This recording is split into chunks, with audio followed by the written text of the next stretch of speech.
Ang dami niyong basketball team. Marunong ba kayo mag-basketball? Ay, hindi ko ho. Okay, yung basketball team ng San Miguel is a form of entertainment sa mga kababayan natin. Inabutan ko lang yan dito. Opo. Hindi ako yung nag-umpisa ng basketball team na yan. Eh kung tutuusin, hindi ako nagbibiro ha. Ang laki ng ginagastos niyan. Eh gusto ko sana itigil lahat yan. Kanya lang, sabi sa akin ng mga kasamahan ko sa trabaho, that is the only entertainment of our countrymen. Yung ating mga kababayan, eh yun lamang daw ang libangan nila. Eh pag tinigil mo yan, baka magalit sila. Ayun. Ayaw ko naman magalit sila.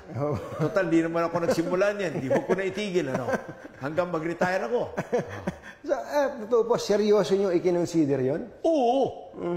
Nirekomenda ko yan several times. Laging sagot lang sa akin ng mga marketing manager, operation manager, boss, makakatipid tayo niyan. Pero kagalit ang taong bayan. Kasi yun lang ang libangan ng mga kababayan natin eh. Totoo po yan. Marami po yan. Lalo yung, kami lang, nabubuhay ang dugo namin pag nanonood kami ng, di ba, ng Ginebra, panalo lagi.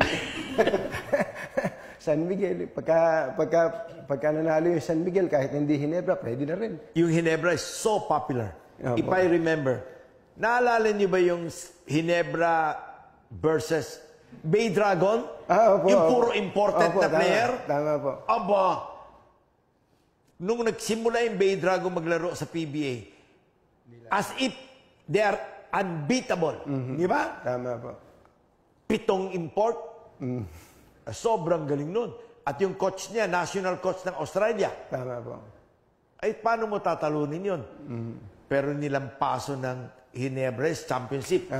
Ilan yung record crowd sa Philippine Arena? Ilan? Mga 50,000+ po yun. Kita mo? Opo. Eh kahit 55,000 yun. Eh ilan yung FIBA opening night? Mga 38,000 po. 38. Mas malaki mo? Mas malaki. Mas malaki pa yun.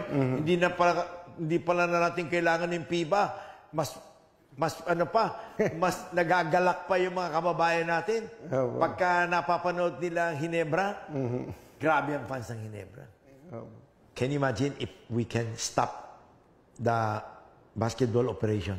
At yung perang yun, bigay ko na lang yan sa charity, educational fund, di ba? Malaki po ba? Scholarship. Mga gaano kalaki ho yan? Pag sinabi ko, matatakot ka. Naku, malaki nga. Sobrang laki nga. Ang ginagastos sa basketball operation ng San Miguel Group, billion po. 1 taon. Dahil ang dami niyan. May mga gym pa yan, may mga instructor pa yan, may mga kung ano-ano pa yan. Dami sila. Opo. Sa import lang, ang mahal ng bayad yan. Opo. Nakita niyo ba yung mga feeding center ng San Miguel?